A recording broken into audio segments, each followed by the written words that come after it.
शाह महमूद कुरैशी साहब, आप जो है इस बहस को समेटें जी। शुक्रिया जनाब स्पीकर। पाकिस्तान की खारजा पॉलिसी पर हिज़्ब इख्तलाफ के मेंबरान ने अपने कट मोशंस के ज़रिए अपना नुक्ता नज़र बयान किया और मैं उनकी गुफ्तगू भी सुन रहा था और जो नुक्ते वो उठा रहे थे उनके नोट्स भी ले रहा था।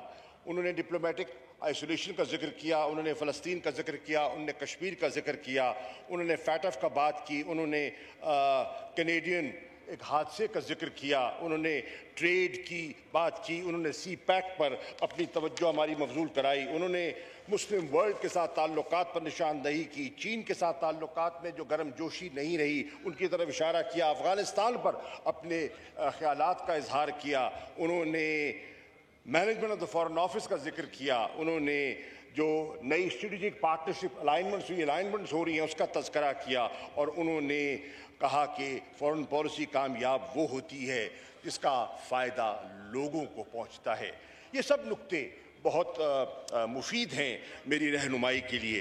जनाब वाला, मैं आगाज़ में ये कहना चाहता हूँ कि मैं शुक्रगुज़ार हूँ इन नुक्तों का और मेरी ये कोशिश रही है और हर जी शाह महमूद कुरैशी साहब जी, मैं अर्ज़ कर रहा था अज़ान से पहले कि मेरी हमेशा ये कोशिश रही है और रहेगी कि फ़ॉरेन पॉलिसी पर एक बायपार्टिज़न अप्रोच अडॉप्ट की जाए, क्योंकि फ़ॉरेन पॉलिसी के जो असरात होते हैं वो एक हुकूमत तक महदूद नहीं होते, उसके असरात और उसकी इम्प्लिकेशंस दूरस्त होती हैं। जनाब वाला, मुझे ये कहने की इजाज़त दीजिए आगाज़ी में कि यहाँ मेरे एक फाजिल दोस्त जिनका मुस्लिम लीग नून से ताल्लुक़ है, वो खारजा अमूर पर इतनी महारत से बात कर रहे थे और गालिबन भूल गए कि 4 साल उनको वज़ीर खारजा न मिल सका। 4 साल की तलाश के बावजूद वो वज़ीर खारजा तलाश न कर सके और आज महारत से वो बात कर रहे थे पाकिस्तान की खारजा पॉलिसी पर।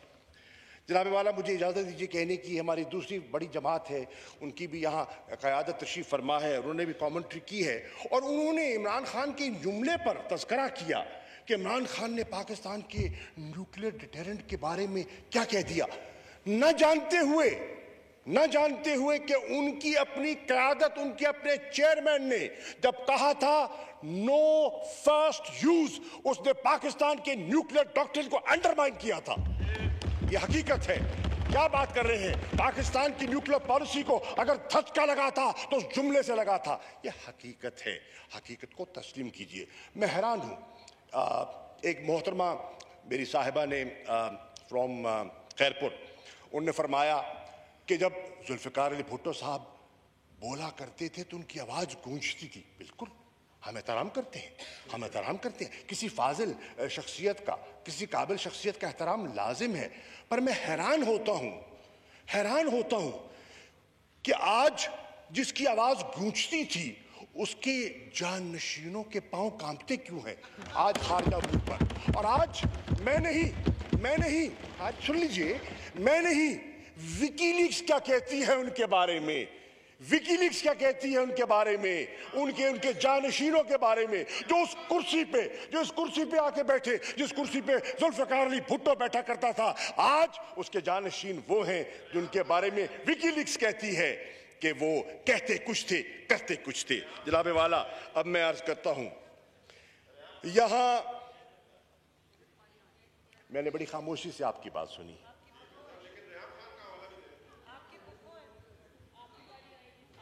जी शाह महमूद कुरैशी साहब। जनाब वाला,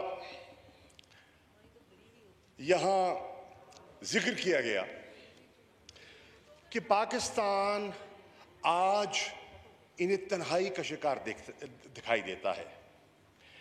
मैं समझता हूँ पाकिस्तान अगर वो पिछले 5 साल की फॉरेन पॉलिसी और उसके खदोखाल जारी रहते तो खुदा न खास्ता हो सकता था, ऐसा नहीं हुआ।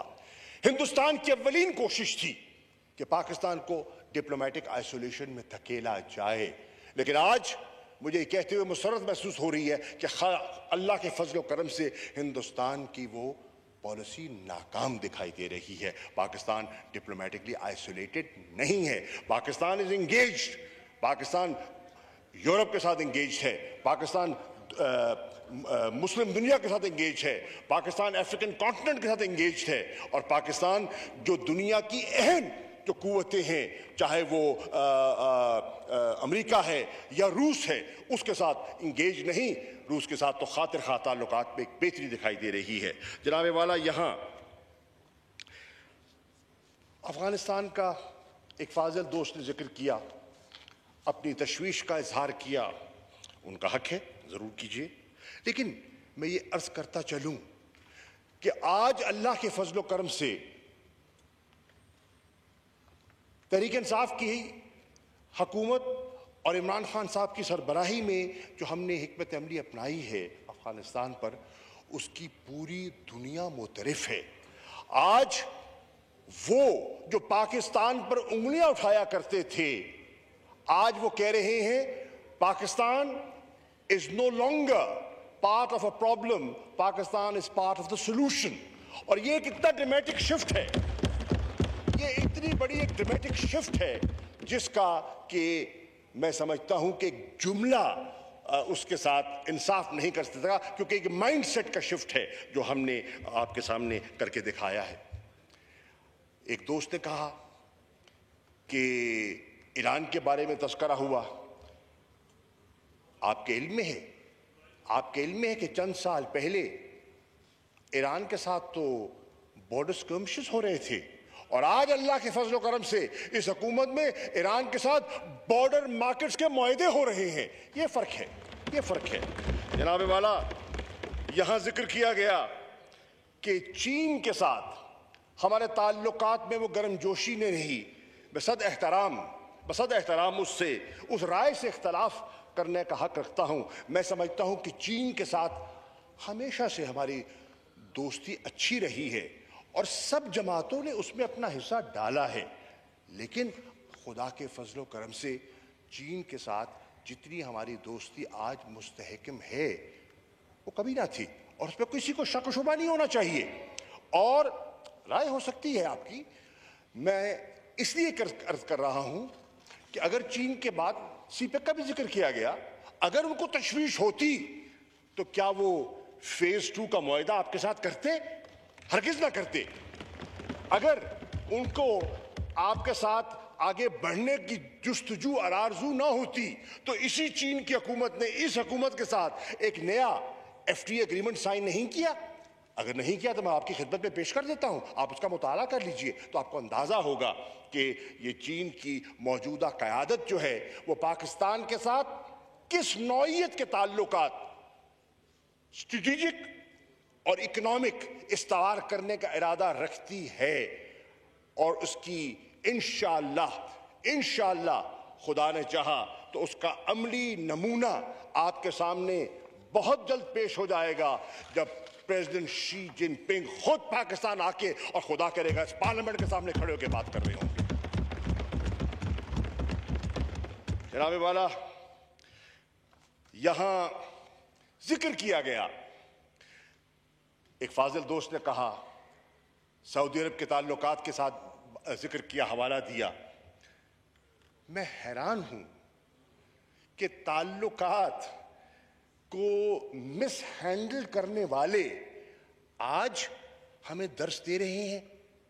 आपको याद होगा जनाब स्पीकर, आपको तो यकीनन याद है डॉक्टर साहिबा, कि जब यमन के मामले में इस हुकूमत ने, फाजिल जो कुछ मेंबर बैठे हैं उन्होंने मिस हैंडल की थी सिचुएशन, कहा कुछ, किया कुछ, वादा कुछ, दिखाया कुछ, निभाया कुछ, तो उससे जो ताल्लुकात में कशीदगी आई थी सऊदी अरब के साथ और UAE के साथ, वो हमारी तारीख का हिस्सा है। अल्हम्दुलिल्लाह इस हुकूमत को इमरान खान साहब की क़यादत में अल्लाह ताला ने वो मौका इनायत किया कि हम इन दोनों अपने करीबी दोस्तों के साथ ताल्लुकात दोबारा इस्तेमाल करने में कामयाब हुए और आज हमारे ताल्लुकात में वो गर्मजोशी है कि ये मांगते रहे उनको डेफर्ड ऑयल पेमेंट की उनकी बात कामयाब ना हुई और इमरान खान साहब deferred oil payment Pakistan Saudi अरब के लिए, पाकिस्तान के लोगों के लिए लेकर आए, बैलेंस ऑफ पेमेंट सपोर्ट लेकर आए। यूएई के साथ जो एक नई हमारी बात चल रही है for investments and the balance of support payment they have given us, वो भी आपके इल्म में है।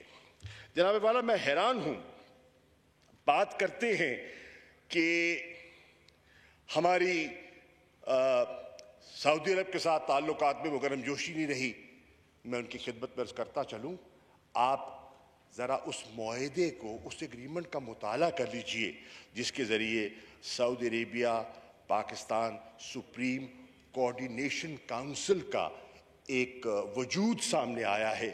एक नया इंस्टीट्यूशनल मैकेनिज्म इस हुकूमत ने प्लेस किया है ताकि हमारी जो डिसीजन मेकिंग है सऊदी अरेबिया के साथ उसको फास्ट ट्रैक किया जा सके।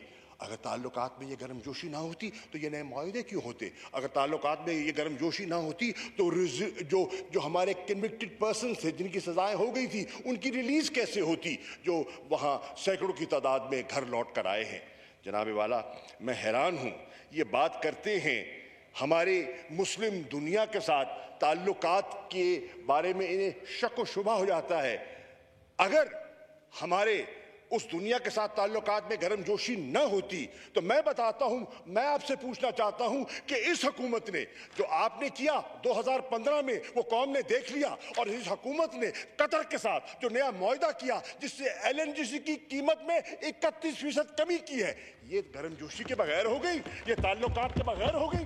जनाबे वाला, ताल्लुकात की बात करते हैं, वो बात करते हैं जो 2011 से लेकर आज तक कुवैत के साथ जो पाकिस्तानियों की वीजों की पाबंदी थी उसको ना हटा सके, वो वीजे उठे और पाबंदी उठी तो आज उठी और ताल्लुकात का अफसाना हमें ये सुनाते हैं। जनाबे वाला, मैं अर्ज करता चलूं, अल्लाह के फजल करम से आज हमारे ताल्लुकात में जो एक नई गर्मजोशी पैदा हुई है बहरीन के साथ अभी डबल टैक्सेशन की अवॉइडेंस पर हमने मुआहदा किया है। मिस्र के साथ भूल जाते हैं, जब ये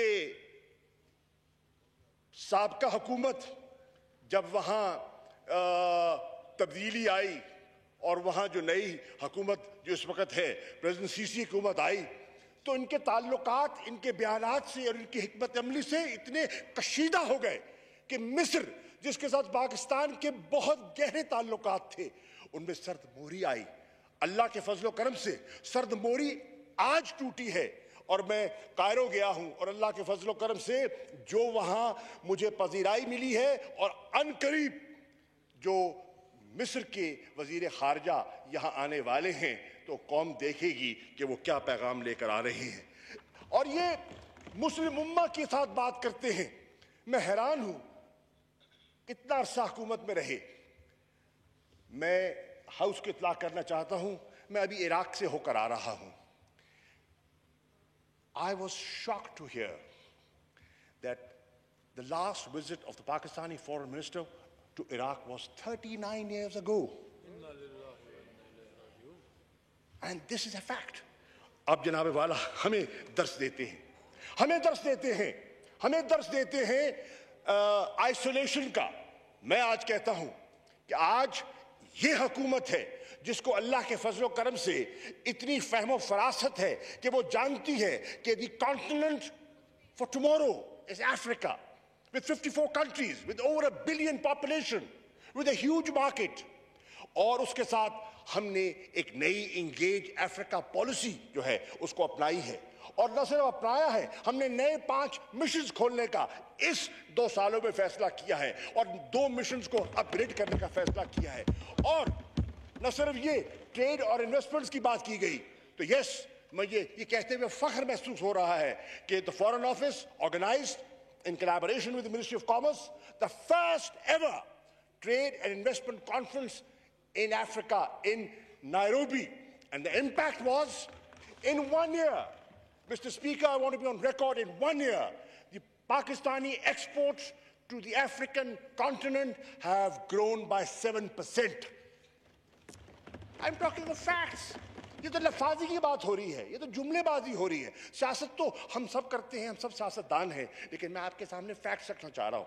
जनाबे वाला, मैं अर्ज करता चलूं, ये बात करते हैं पाकिस्तान की खारजा पॉलिसी की और डिप्लोमेटिक आइसोलेशन की, तो मैं इस हाउस को इत्तला करना चाहता हूं कि यूरोपियन यूनियन के साथ जो अभी स्ट्रेटेजिक एंगेजमेंट प्लान साइन हुआ है, उसकी तारीख है, आपकी इत्तला के लिए, 25 जून 2019। ये दौर गालिबन न पीपल्स पार्टी का है, न नून लीग का है, तहरीक इंसाफ के दौर में ये स्ट्रेटेजिक एंगेजमेंट प्लान हुआ है। फेडरिका मोगेरिनी के साथ मैं दस्तखत करके आया हूं ब्रसेल्स में, और आप कहते हैं आइसोलेशन। यूरोप ने आपके साथ एक लॉन्ग टर्म, एक स्ट्रेटेजिक पार्टनरशिप का एक मुआहदा किया है। उस मुआहदे में, और परसों मैं आ रहा हूं अंतालिया की डिप्लोमेसी फोरम से, जहां जो हाई रिप्रेजेंटेटिव हैं जोसेफ बोरेल, वो कहते हैं कि हम दावत देना चाहते हैं इमरान खान साहब को कि वो ब्रसेल्स आए और हम उनके साथ इन हालात को सामने रखते हुए एक इमीडिएट वर्किंग विजिट की उन्हें दावत दी है। इसे आइसोलेशन कहते हैं, इसे आइसोलेशन नहीं कहते। जनाबे वाला, बात वो करते हैं जिनके दौर में कोशिश और जतन करने के बावजूद एक अमेरिका की स्टेट डिपार्टमेंट के अंडर सेक्रेटरी से मिल के आते थे तो शादियाने बजाते थे। अल्लाह के फजलो करम से आज हालात उससे बहुत मुख्तलिफ हैं, और आज at the highest level Pakistan के साथ इंगेज किया जा रहा है। जनाबे वाला, मैं अर्ज करता चलूं यहां के आइसोलेशन, जो जीएसपी प्लस का मुआहदा था, पहले हुआ था, उसकी तजदीद होनी थी फ्रॉम 2019 टू 21, वो कब हुई? वो अब हुई। हमने की, इस हुकूमत ने की। और बरतानिया जिसने ब्रेक्सिट के बाद यूरोपियन यूनियन से अलहदगी अख्तियार की, उसके साथ एक नई एग्रीमेंट, एक नई कंसेशनरी एग्रीमेंट किसने की? हमने की। अब की किन टर्म्स पे की? जीएसपी प्लस टर्म्स पे की। ये कैसे हो गया? ये हवा में नहीं हुआ, ये हकायक हैं, जिन हकायक को सामने रखते हुए हमने आगे बढ़ने का फैसला किया है। जनाबे वाला, डायरेक्शन की बात की गई, तो मैं आज करता चलूं, yes, the government of Pakistan Tehreek Insaf under the leadership of Prime Minister Imran Khan has taken a big decision. और वो जो फैसला है, वो कहते हैं ना, फॉरेन पॉलिसी पीपल सेंट्रिक होनी चाहिए। Yes, I agree with that. It should be people centric. और उस people centric फॉरेन पॉलिसी को सामने रखते हुए हमने फैसला किया है, we have shifted our focus from geopolitics to geoeconomics. Why have we done that? We have done that, Mr. Speaker, because we feel that Pakistan requires economic security. और economic security के लिए हमें पीस चाहिए, हमें economic security के लिए investments चाहिए, हमें रीजनल ट्रेड में ग्रोथ चाहिए। इसलिए हमने उस फोकस का, उस जाविये को, हमने उसकी सिमत को दुरुस्त करने की कोशिश की है, ताकि हम अपने फॉरेन पॉलिसी ऑब्जेक्टिव्स हासिल कर सके। जनाबे वाला, आप जानते हैं, कंगाल कौम और जो IMF के सामने हाथ फैला रही हो, जी, जो ऑन अ डोल हो, उसकी फॉरेन पॉलिसी को अहमियत वो नहीं दी जाती। अगर आप अपनी फॉरेन पॉलिसी को और अपने मुल्क को वजन देना चाहते हैं, अहमियत देना चाहते हैं, तो पाकिस्तान को माशी तौर पर अपने पांव पर खड़ा होना होगा, पाकिस्तान को माशी तौर पर मुस्तहकम होना होगा। तब दुनिया आप पर तवज्जो देगी, तब दुनिया आपकी बात गौर से सुनेगी, और इंशाअल्लाह हम उसकी तरफ, उस सिमत की तरफ आगे बढ़ रहे हैं। जनाबे वाला, आज अल्लाह के फजल करम से हमें मईशत का ताना वो देते हैं जिनके ज़माने में, जब अगस्त 18 में यह हुकूमत मार्ज़े वजूद में आती है, मैं नहीं, जितने पाकिस्तान के माहिरीन हैं, इकोनॉमिक एक्सपर्ट्स हैं, वो कहते हैं all are macro economic indicators were pointing in the wrong direction. लेकिन today what are they saying? negotiations, the finance minister, ongoing hai. But even today, the IMF has said that we consider Pakistan's economic position stable. That's a big commentary. That's a big commentary. And that is a recognition that Pakistan has moved from stabilization and inshallah with this budget from stabilization to growth. And the first indicator of the shift of gear is 3.934%, almost 4% of GDP growth. That's a reflection of the direction of our economy. And foreign policy of Pakistan, the finance minister knows, will be completely supporting the financial objectives and direction of the government of Pakistan.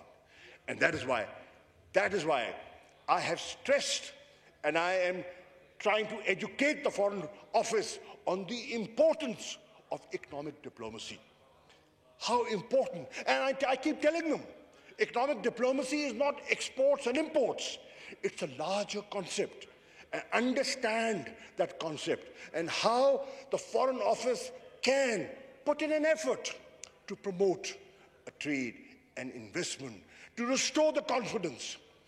यहाँ बात की गई कि वज़ीर आज़म ने नाराज़गी का इजहार कर दिया, तज़हीक कर दी. नहीं, वज़ीर आज़म ने किसी की तज़हीक नहीं की.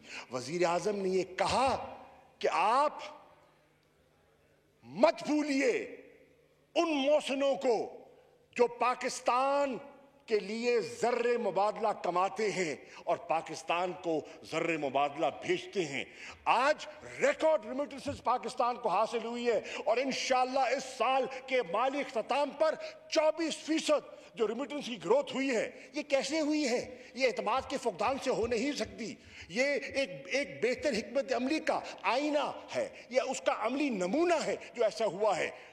ये आज ओवरसीज पाकिस्तानी का एतमाद है इस हुकूमत पर, इस क़यादत पर, इसकी पॉलिसीज पर, जिसकी वजह से आपको ये रेमिटेंस की ग्रोथ दिखाई दे रही है. और वो ये कह रहे हैं ये हमारा असासा है, ये हमारा असासा है और हमने इस असासे की हिफाजत करनी है. हकारत से पेश ना आओ. उनके मैले कपड़े देख के तज़हीक मत करो.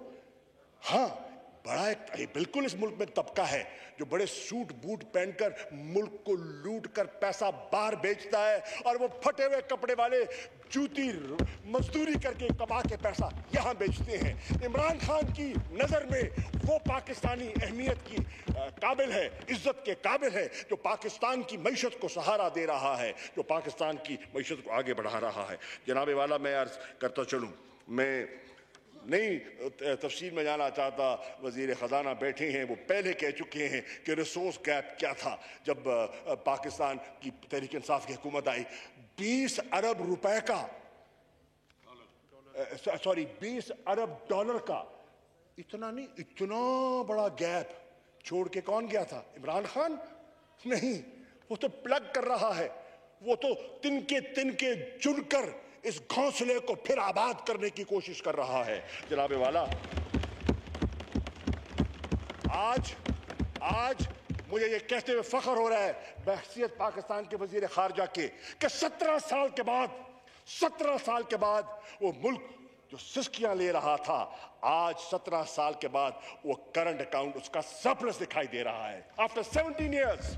और ये कोई मामूली पेशरफ्त नहीं है. Mr. Speaker, and keeping these objectives in view, I have directed the missions of Pakistan and the foreign offices of Pakistan to facilitate the Roshan digital account. And in the last 6 months, 160,000 accounts have been opened and $1.3 billion have been remitted to Pakistan through this new financial instrument. Who has created this instrument? Nobody thought of that. The Pakistan Tehreek-e-Insaf government has thought of that, and it is now paying dividends. Janabe wala, liberalized visa किसने किया? Visa और ये आज businessman को जो facilitate किया जा रहा है और टूरिज्म को प्रमोट करने के लिए ये ई वीजा पॉलिसी कौन लेकर आया? आप लेकर आए. आपको तो अल्लाह के फजल से बारी बारी यक नशद दो शुद्ध दो मौके मिले जो है ऊपर नीचे हुकूमतों के, लेकिन अल्लाह के फजल से ये एजाज अल्लाह ने पाकिस्तान को दिया। Today we are engaging through virtual conferences with our missions abroad and telling them how to promote economic diplomacy. जनाब वाला मैं आगे आता हूं।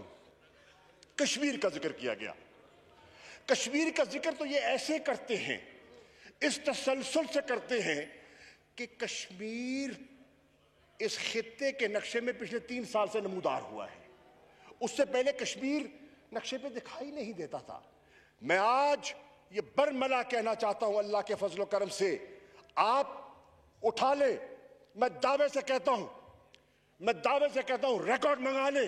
अक़वाम मुत्तहिदा में नवाज शरीफ साहब भी गए, उनकी तकरीरों को मंगा ले, जरदारी साहब भी गए, उनकी तकरीर को मंगा ले, और इमरान खान की तकरीर को मंगा ले, और कौम मवाज़ना कर ले कश्मीर का मुकदमा किसने लड़ा? इमरान ने लड़ा, जरदारी ने लड़ा, नवाज शरीफ ने लड़ा। बात करते हैं कश्मीर के ठेकेदार ये बनेंगे, कभी नहीं बनेंगे कश्मीर के ठेकेदार। इनमें दम हमी नहीं है कश्मीर की ठेकेदारी करने का, इनमें वो हौसला ही नहीं है, इनमें वो सकत ही नहीं है कि कश्मीर की बात करें।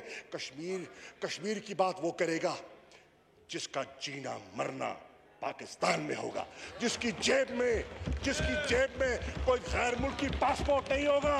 कश्मीर की बात वो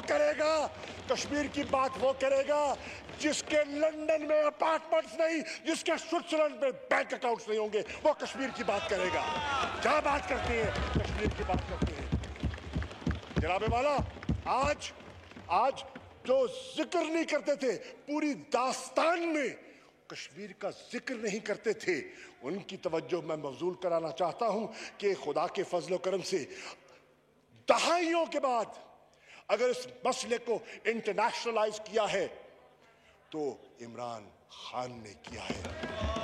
अगर नरेंद्र मोदी का चेहरा, उसका असली चेहरा बेनकाब किया है, हिंदुत्व का फलसफा दुनिया को बताया है, और आरएसएस की सोच जो उन पर गालिब आ चुकी है, और सेकुलर इंडिया जो आज दफन होता दिखाई दे रहा है, उसको अगर किसी ने बेनकाब किया है तो उस शख्सियत का नाम ऊंचा नहीं लेना, हल्के से कह देना इमरान खान। बात निकल जाएगी। मैं नहीं चाहता बात निकलनी नहीं चाहिए, घर की बात घर में रहे, बात ऊंची नहीं करनी, ऊंचा नाम नहीं लेना सर। मैं एसपी साहब को भी इजाजत नहीं दूंगा कि नाम ऊपर ले। अब जनाब वाला बात करते हैं कश्मीर की।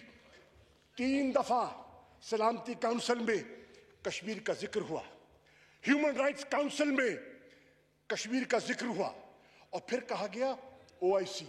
मैं आपकी खिदमत में नियामे का वो ओआईसी का फॉरेन मिनिस्टर्स का मुत्तफिका रेजोल्यूशन पढ़ते हूँगा, आपकी खिदमत में पेश करने को तैयार हूँ, जिसपे कश्मीर पर ओआईसी के वज़ीर खारजा ने मुत्तफिक का एक ठोस मौक़िफ़ लिया है।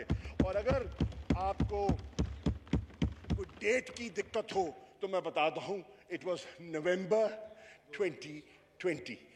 ये आज कर रहा हूँ, पुरानी बात नहीं कर रहा, इस दौर की बात कर रहा हूँ। आज बात करते हैं कश्मीर की। हजूर वाला, जो कश्मीर में अट्रॉसिटीज हो रही हैं, जो जबर और जुल्म हो रहा है, उस पर जो ह्यूमन राइट्स कमिश्नर की रिपोर्ट आई है, जिसने हिंदुस्तान के चेहरे को बेनकाब किया है, वो किस सन में आई है? वो 2018 में आई है, 2019 में आई है, इस दौर में आई है। आपके दौर में क्यों ना आई? आप बात करते हैं कश्मीर का दर्द की बात करते हैं, और आज सितम ज़रीफ़ी देखें और कहते हैं कि दुनिया, हम तो जो कहते हैं हमारी पॉलिसी तसलसल से अपनी जगह कायम है, हम डगमगाए नहीं। अल्लाह के फजलो करम से हुर्रियत की क़यादत भी अपने फलसफे पर कायम है। वो खुद इरादियत की बात कर रहे हैं, वो सलामती काउंसिल की करारदादों की बात कर रहे हैं, वो इंटरनेशनल लॉ की बात कर रहे हैं। और कौन कर रहा है? पाकिस्तान में आके, इस्लामाबाद में आके, दफ्तर खारजा में आके अगर यूएन चार्टर की बात करता है, सलामती काउंसिल की बात करता है, तो पाकिस्तान के वजीर खारजा के साथ खड़े होकर अक़वाम मुत्तहिदा का सेक्रेटरी जनरल करता है, प्रेसिडेंट जनरल असेंबली करता है। क्या बात कर रहे हैं?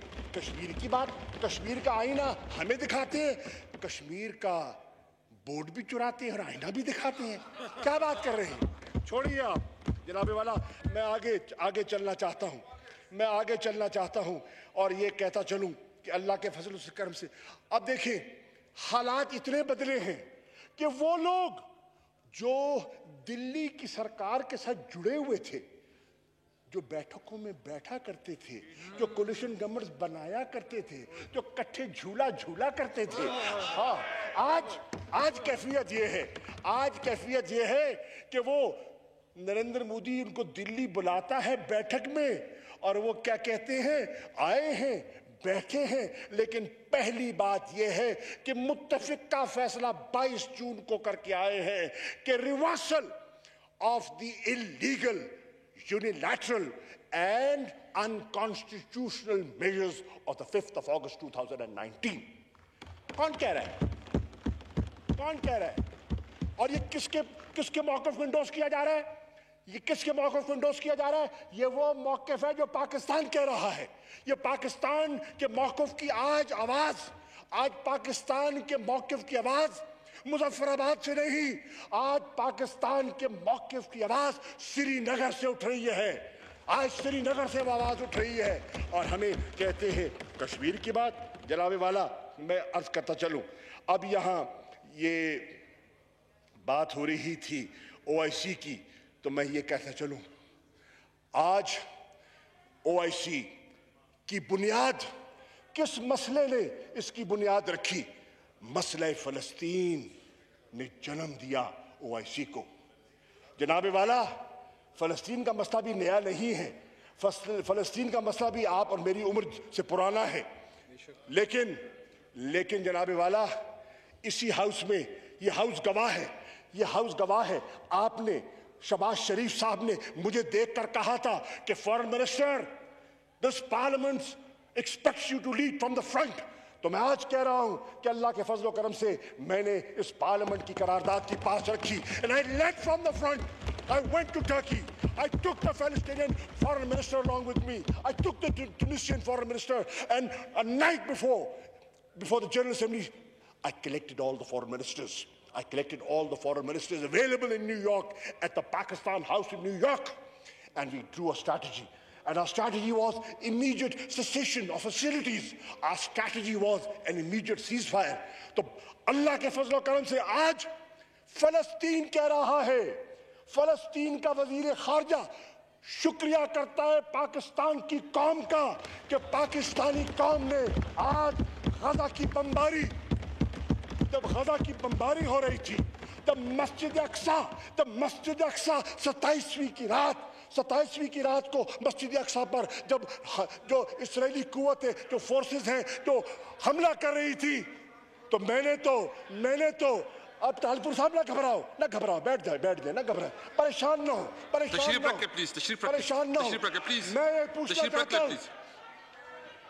मैं ये पूछना चाहता हूं जनाबे वाला, तब गज़ा पर बमबारी हो रही थी, तब वेस्ट बैंक पर बमबारी हो रही थी, तब अल-अक्सा पे हमला हो रहा था, तो इमरान खान तो बोल रहा था, मुझे बिलावल का बयान तो सुनाई नहीं दिया। किधर था? एक बयान नहीं दिया। क्यों? कहीं कोई नाराज ना हो जाए। हाय, नाराजगी नहीं बोल सकता। हमने हजार फर्क यह है कि इनकी जमात की नजरें वहां लगी है इक्तदार के लिए जहां हमेशा लगाते हैं, और मेरी जमात की नजरें उस मदीने की तरफ लगी है जिसकी रियासत का तसव्वुर लेकर वो आई है। ये फर्क है। और फिर बात करते हैं कि नई जिद्दत क्या है। मैं बताता हूं जनाबे वाला, इस हुकूमत ने, इमरान खान साहब की हुकूमत ने एक नई सेंट्रलेशन पॉलिसी का इजरा किया है। लगता है कि थोड़ी चुभन हो रही है कहीं हल्की।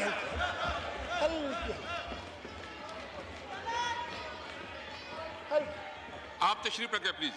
मैंने तो स्पीकर साहब कहा था कि मुझे वक्त चाहिए, कम से कम उतना जितना शहबाज शरीफ को दिया था 2.5 दिन, मुझे 2.5 दिन चाहिए, क्योंकि I have so much to say on foreign policy. I need at least 2.5 days. I need at least 2.5 days. So be patient. Be patient. Address the chair, sir. Address the chair. जनाबे वाला. Please, no crosstalk, please. No, sir. Please wind up, कर ले, please. मैं winding up sir, मुझे पता है हौसले पस्त हो रहे हैं, तब होता है ना सर, तब आखिरी ओवर पे खिलाड़ी विकेटें गिर चुकी हो, शिकस्त नजर आ रही हो, तो ऐसा ही तबाह होता है, ऐसा ही तबाह होता है जो आज दिखाई दे रहा है। मुझे परवाह नहीं, लेकिन जनाबे वाला, I'm talking of the new vision. I'm talking of the new vision for Central Asia. Why? Because Pakistan and the Prime Minister of Pakistan is advocating a policy of regional connectivity. And when we are talking of regional connectivity, what are we talking about? What do we have in our mind? What are we conceiving? We have a number of projects that we've conceived for the betterment of the people of Pakistan. As the former foreign minister, who's now left the House, said, the foreign policy has to be people-centric. What are we looking at? One, we are looking at, Mr. Speaker, a new transnational railway connecting Uzbekistan via Afghanistan to Pakistan for a trade route into Central Asia. We are talking of, and we have operationalized the second phase of CASA 1000. This is a 113-kilometer electricity transmission line, जिसके साथ ये मुल्क में जो महंगी बिजली के सौदे कर गए थे ताकि लोगों को सस्ती बिजली दस्तयाब हो जाए, पन बिजली, और ये जो अजाब है इससे कौम को नजात मिले. So we are talking about please, no new crosstalk. energy corridor. We are talking about we have a new vision. हमारे नए पाकिस्तान का एक नया तस्वुर है, और वो तस्वुर जो है वो north south east west connectivity का तस्वुर है, और वो नया पाकिस्तान के जो नए तकाजे हैं उसके ऐन मुताबिक है, और उससे ग्रोथ होगी, उससे जॉब क्रिएशन होगी. बलूचिस्तान का मेरे भाई ने जिक्र किया, पीछे बैठे हुए हैं.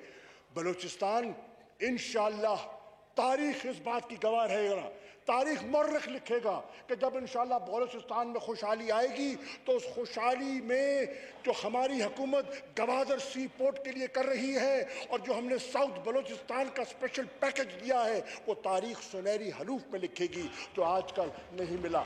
लिखेगी इंशाअल्लाह, याद रखिएगा. और जनाबे वाला, मैं ये अर्ज करता चलूँ, आज जनाबे वाला सेंट्रल एशिया की बात, मैं हैरान हूँ. नगोर्नो काराबाख की तो पॉलिसी हमारी पुरानी थी, शिरीन यू नो बेटर, आप जानती हैं, लेकिन हैरानी की बात है कि आज जब वो लड़ाई होती है अजरबैजान की और वह कामयाबी होती है, इलाके लिबरेट होते हैं, तो जनाबे वाला वहां हिंदुस्तान के नहीं पाकिस्तान के झंडे लहराए जाते हैं. Why? Because the government of Pakistan took a clear policy on Azerbaijan and Karabakh, and the result was in the streets of Azerbaijan, Pakistani flags were hoisted. That is why मुझे लगता है. Now, sir, I will move foreign policy. आ रहा हूँ. कम से कम 2 दिन देना मुझे. अभी तो शुरू हो रहा हूँ. अभी तो शुरू किया मैंने. No crosstalk, please. No crosstalk. What's the hurry? सारी रात है. No crosstalk, please.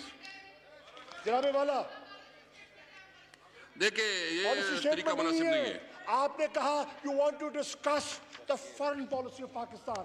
So I am shedding light on every facet of the foreign policy. जनाबे वाला, आज जब कोविड-19 आता है, दुनिया में पाकिस्तानी स्टैंडर्ड हो गए. मेरे भाई सुन ले, दुनिया में आपके पाकिस्तानी स्टैंडर्ड हो गए, आपके, और 70 मुल्कों में स्टैंडर्ड थे. इसी फॉरेन ऑफिस ने 4,14,000 स्टैंडर्ड पाकिस्तानियों को 70 मुल्कों से स्पेशल फ्लाइट्स के जरिए लेकर आए. Thank you sir, thank you. हम लेकर आए. हिंदुस्तान की एम्बेसियों पर हमले हुए. पाकिस्तान की किसी एम्बेसी का शीशा नहीं टूटा. ये फर्क है. जनाबे वाला, पाकिस्तान के वजीर आजम की फॉरेन पॉलिसी का एक और आईना दिखा दूं। आज वो बात करता है मुल्क पाकिस्तान की नहीं करता, वो बात करता है मैडम, आप ग्लोबल मुसलसल बोलती जा रही है, ये बहुत ना मुनासिब बात है। प्लीज मुझे आप ना मजबूर करें। आप प्लीज आप तशरीफ, आपने अगर डिस्टर्ब करना है कोई तरीका नहीं है, प्लीज आप ना करें प्लीज। सर देखिए ना, फिर ये तरीका नहीं है, बैठिए प्लीज। सवाल करते हैं फिर मैं बोलूंगा तो कहता है बोलता है। वैसे ये मैडम एक मिनट, ये कोई तरीका नहीं है। जनाबे वाला जी प्लीज। जनाबे वाला, बात है ग्लोबल इनिशिएटिव। आज डेट रिलीफ का जो ग्लोबल इनिशिएटिव लिया है वो किसने लिया है? इमरान खान ने लिया है। इमरान खान ने लिया है और कहा है कि अगर दुनिया वालों nobody is safe till everybody is safe, और जो इकोनॉमिक कॉन्ट्रैक्शन हो रही है मत भूलो कि we are a global village today, और अगर हमारी ग्रोथ नहीं होगी थर्ड वर्ल्ड कंट्रीज की तो आपकी मईशतें भी बहाल नहीं हो सकती। और उसका नतीजा ये निकला कि G20 ने आपको डेट रिलीफ दिया है, सस्पेंशन हुई है, और हमने 21 मुआहदे किए हैं, बायलैटरल मुआहदे किए हैं on suspension of Pakistani debt. ये ऐसे हो गया, हवा में हो गया, ऐसे नहीं होता। उसके अलावा मैं अर्ज करता चलूं जनाबे वाला, ग्लोबल इंस्टीट्यूट की बात कर रहे हैं। आज बात हो रही है इस्लामोफोबिया। मेरे भाई ने कनाडा की बात की, मेरे एक दोस्त ने कनाडा की बात की। हमें बेपनाह दुख है जो हमारे एक पाकिस्तानी कैनेडियन खानदान के साथ हुआ। लेकिन जनाबे वाला, अल्लाह के फजल करम से पाकिस्तान के एक मिनट होल्ड करें। जी देखिए, एक अंडरस्टैंडिंग है, प्लीज आप वायलेट ना करें, मेहरबानी करें और कोई नहीं, जो बात करना है। एक मिनट, ये डिस्कशन नंबर 1 ये है कि यहाँ पार्लियामेंट में ये फॉरेन मिनिस्ट्री अपना स्टेटमेंट दे रहा है या आप लोगों ने जो क्वेश्चंस की उसका पूरे जवाब दे रहे हैं। मेहरबानी करें, आप डिस्टर्ब ना करें। Mr. Speaker, we have, yes, no problem. Sir, मैंने तो बजट की तकरीर ही नहीं की, मैंने वो वक्त भी आपको दे दिया था।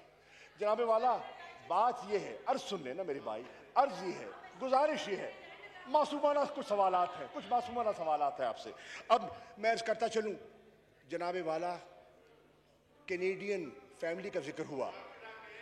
कैनेडियन फैमिली आज अगर वो शुक्रिया कर रही है, आपने कहा कि ऑटोप्सी, उन्होंने तो शुक्रिया किया है पाकिस्तान के दफ्तर खारजा का, वजीर आजम का, वजीर खारजा का बाय नेम, उस फैमिली ने शुक्रिया किया। किस दुनिया में रहते हो यार, किस दुनिया में रहते हो? लगता है ये दिन को भी नहीं, शाम को तो हो सकता है, दिन को भी बेखबर रहते हैं। जनाबे वाला, आज इस्लामोफोबिया की बात हो रही है। अगर इस्लामोफोबिया का झंडा, अगर इस्लामोफोबिया के खिलाफ आवाज दुनिया में बुलंद की है किसी ने, तो एक बंदा है, उसका नाम इमरान खान है, उसने कहा है। और मुझे ये बताते हुए ये मुसर्रत महसूस हो रही है कि 57 मुल्कों ने, जब मैं करारदाद लेकर गया 57 मुल्कों ने मुत्तफिका तौर पर मेरी करारदाद पर लब्बैक अल्लाहुम्मा लब्बैक कहा। क्या बात कर रहे हैं जनाबे वाला? आज बात कर रहे हैं इंस्टीट्यूट्स की। आज तीसरी दुनिया में कोई मुल्क है जिसने क्लाइमेट के साथ मुकाबला करने का वो अज़्म कर रखा हो जो पाकिस्तान ने कर रखा है, और वो कह रहा हो, वो international discourse on climate change पर वो पूरा अपना रोल प्ले कर रहा हो। जनाबे वाला, मुझे लगता है हौसले पस्त हो रहे हैं। मैं ये भी कहता चलूं कि काउंसलर सर्विसेज को इंप्रूव करने के लिए इमरान खान साहब ने एक सिटीजन पोर्टल कायम किया ताकि लोगों के ओवरसीज पाकिस्तानीज के ग्रीवेंसेस को हम रिजॉल्व कर सकें। And I have launched yesterday a foreign ministers portal. Any overseas Pakistanis can contact my office directly with their grievances and their complaints, and they will be resolved and they will be addressed to, inshallah, to their satisfaction. मैं FATF की बात की, मैं हैरान हूं, आपने जिक्र किया, मैं आप ना कहते, मैं कुछ ना कहता। चले अच्छा कहते हैं आपको आदत है सर, इनको आदत है मुक मुका करने की। चलो मुक मुका कर लेते हैं, मुक मुका कर लेते हैं। ये है मुक मुका कर लेते हैं। आप अगले जो कट मोशंस हैं वो ड्रॉ कर लो, मैं बात खत्म कर देता हूं। नहीं तो अच्छा, नहीं तो देखिए सर, हाय ये गवा रहे ना, गवा रहे ना कि आज पीपल्स पार्टी और नून लीग ने हाथ जोड़ लिए हैं, हाथ जोड़ लिए, गवा रहे ना।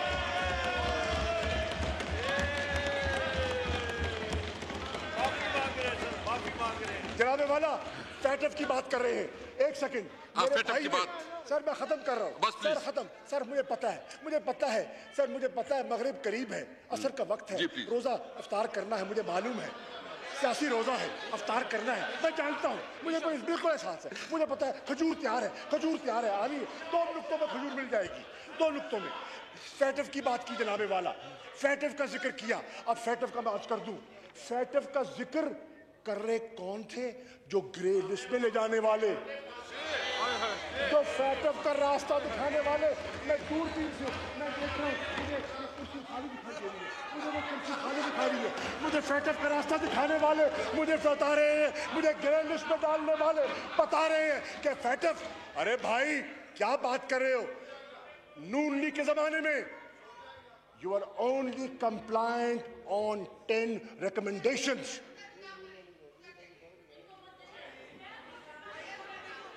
मेरा पेनोरामिक व्यू है, मैं क्या करूं? पेनोरामिक व्यू है मेरा। Please no cross talk, please no cross talk. 10 recommendations के कंप्लायंट थे वो, तो कहते हैं कि फैटफ में पाकिस्तान ग्रे लिस्ट से बाहर क्यों नहीं आया, और तुमने ग्रे लिस्ट में पाकिस्तान को डाला क्यों?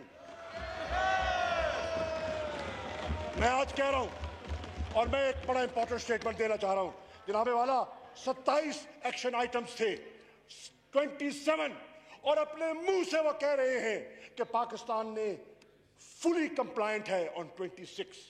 कल ऑब्जर्वेशन आपने सुनी, एक वो भी हम आगे बढ़ चुके। लेकिन मैं आज कह रहा हूं सर, और ये बात काबिले गौर है, और ये संजीदा बात है, और ये मुल्क की बात है, ये किसी हुकूमत की बात नहीं है जनाबे वाला। Let the world decide, let the members of the FATF decide, is it a technical forum or is it a political forum? If it is a technical forum, then Pakistan should not have been in the grey list for what we have done. And if it is a political forum, and if countries like India are allowed to politicize this forum, then Pakistan will go and fight its case, because what we are doing in the interest of Pakistan, because Imran Khan has this belief, he is struggling against money laundering, and Fatah is saying anti-money laundering. तो इमरान खान का तो रोना ही यही है कि money laundering कर करके कंगाल कर दिया इस मुल्क को, उसका तो रोना ही ये है, मनी लॉन्ड्रिंग कर करके कंगाल कर दिया। और काउंटर टेररिज्म के बारे में हमारा बड़ा क्लियर मौकिफ है। जिस मुल्क ने 70,000 जानों की कुर्बानी दी हो, जिस मुल्क ने 150 अरब डॉलर की इकोनॉमिक हिट खाई हो, वो टेरर फाइनेंसिंग के बारे में आंख बंद कर लेगा? नहीं करेगा। फैटफ और no FATF, we are doing it in the interest of Pakistan and we will continue to do so. जनाब वाला, let me conclude by saying this thing. जो हमसे तकाजा करते हैं, मैं उनको कह दूं, अब मेरे पास नामूस रिसालत पे तो कोई कॉम्प्रोमाइज न था, न है, न होगा। ये तो हमारी उससे कमिटमेंट है। अब मेरे पास अब जनाब सिर्फ 10 इस्लाहात हैं, अगर कहें तो मैं उनको छोड़ दूं। छोड़ दे। जो मैंने 10 रिफॉर्म्स किए हैं 2 सालों में फॉरेन ऑफिस में, आई कैन, हाँ तो फिर कम से कम अगर 10 रिफॉर्म पे मैं 3 मिनट भी लगाऊं तो कम से कम आधा घंटा तो और लग जाएगा। Anyways, I will not go into details. All I'll just read the headlines. Here, to get a fresh input, I set up an advisory council of the foreign minister. I have set up a 24/7 crisis management unit in the Foreign Office to address issues. I have revamped the Foreign Service Academy and given them a new syllabus. I'm in the process of overhauling. First, I took over, and then I'm overhauling the Institute of Regional Studies, which was in the information previously. Today, the legal division of the Foreign Office has been revamped, and today I have set up 2 new divisions called the Economic Diplomacy Division and the Strategic Communication Division. Why? Because there's a raison d'etre behind that. Today, sir, I have also set up redone the website of the Foreign Office, and I have set up a new app called FM Direct. Every officer of the Foreign Service, whether he is in Argentina or in Muscat or wherever, through that app, any junior officer se leke, assistant director se leke foreign secretary, he can connect with me directly on that app and give me a suggestion. कभी access नहीं होती थी. मुझे पता है कि foreign minister को कितने लोग मिल सकते हैं. नहीं मिल सकते, टाइम नहीं होता, जूनियर ऑफिसर जरूरत नहीं करते. But I have given them, और उनकी डिस्क्लोज किए बगैर they can give their ideas. And जनाबे वाला, then there is another concept I've introduced called FM Connect, so that different stakeholders are invited to the Foreign Office for a diverse view. अब मैं ये कहता हूँ, पाकिस्तान के दफ्तर खारजा पर तनकीद करने वालों, कम से कम ये ज़हन में रख लेना, ये ज़रूर ज़हन में रख लेना कि हमारा आप मवाजना करते हैं हिंदुस्तान के साथ. हाँ जी, कि हिंदुस्तान ये कर गया, तो ये आप कह रहे हैं कि कट मोशन पे हमारे पैसे काटना चाहते हैं. मैं कहता हूं, अगर आपको कश्मीर से दर्द होता, अगर आपको फलस्तीन की फिक्र होती, अगर आपको पाकिस्तान की खारजा पॉलिसी के अमूर पर फिक्र और सोच होती, तो मैं आज कह रहा हूं कि आपका मुकाबला हिंदुस्तान के साथ है. हिंदुस्तान के पास आज 978 फॉरेन ऑफिसर्स हैं, पाकिस्तान के पास 491 हैं, डबल. हिंदुस्तान का जो फॉरेन ऑफिस का बजट है वो $2.48 अरब है, और पाकिस्तान का जो बजट आप देना चाह रहे हो वो $142 मिलियन है. और बात करते हो मुकाबला करो, इस कस्ब पुरसी में भी वो मुकाबला कर रहे हैं. मैं आज on the floor of the house her foreign office के उस नौजवान बच्ची को जो आज मुख्तसर वसाइल के अंदर जो पाकिस्तान के फॉरेन पॉलिसी के ऑब्जेक्टिव्स के लिए वो मोर्चा संभाले हुए हैं, मैं उनको खराज तहसीन पेश करना चाहता हूँ. मैं उनको खराज तहसीन पेश करना चाहता हूँ. मैं इमरान खान की तरफ से और मैं तहरीक इंसाफ की तरफ से उनको खराज तहसीन पेश करना चाह रहा हूँ, और कह रहा हूँ, फिक्र मत करो. जब अल्लाह चाहता है तो अबाबीलों से हाथियों को शिकस्त दे देता है.